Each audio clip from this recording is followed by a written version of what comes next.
Hi guys, I just wanted to show you guys a little update from my tomatoes in Denmark.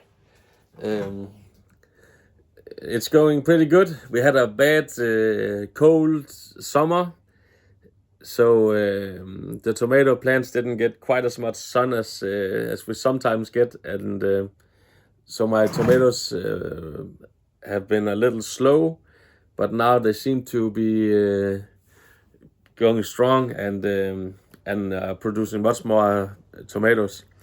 In Denmark, it can be really hard to grow beefsteak tomatoes outdoors because they need to be produce the tomatoes really early.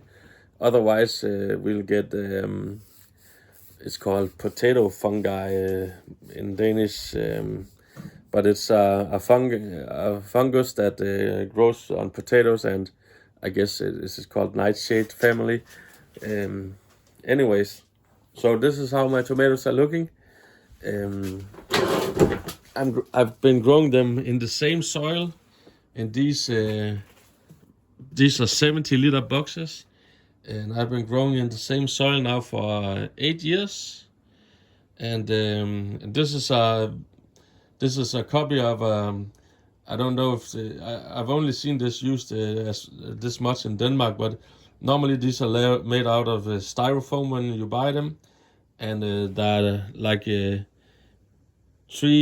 or 3 straws from the bottom of this that goes into the bottom of this that will suck up the water from the bottom container and into this one, and it's a very easy system.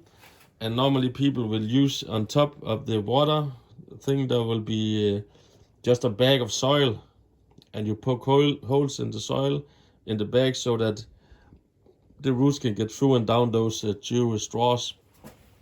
And it does work pretty good, but it's not a perfect system, and plants are definitely a little bit restricted from, I think it's from a lack of making a big enough root system. So I made these instead, and I have these 70 liters, and I don't have to change my soil every single year. I just put in some new, a little bit of chicken manure and a little bit of my fish fish amino acids, and it seems to work quite good. Anyways, this is I love to make my own fertilizer. I think it's, if I end up spending as much money growing these tomatoes as I do buying them, I know the taste is very, very different compared to the bought ones, but I do like to grow them without having to buy anything. Also, making my own plants from seed instead of buying an already made plant and growing that, I think it's, I don't know. To me, it's like going to a put and take fishing park, and I just don't like it. It's not it's not I don't know. I just don't find it satisfying. But this I find satisfying, and my tomatoes are getting quite good. Lots of nice beefsteaks tomatoes coming up. You don't see them as much as you often would, because I don't trim off all these leaves. I read a study that is really not a good idea. It's not a good idea to trim off the leaf. Only the ones that are in danger of getting fungi or something like that. Look at this one. I laid it down over there, and it's coming up again. I sacrificed it. It doesn't have it didn't have any tomatoes on it, so I just made sure I didn't take the sun from the other plants. But yeah, lots of tomatoes coming up now. Beautiful. I'm really looking forward to that. So that's it. If you have any questions regarding how this works with these capillary boxes, you're very welcome to make a comment. What I do is every fall I take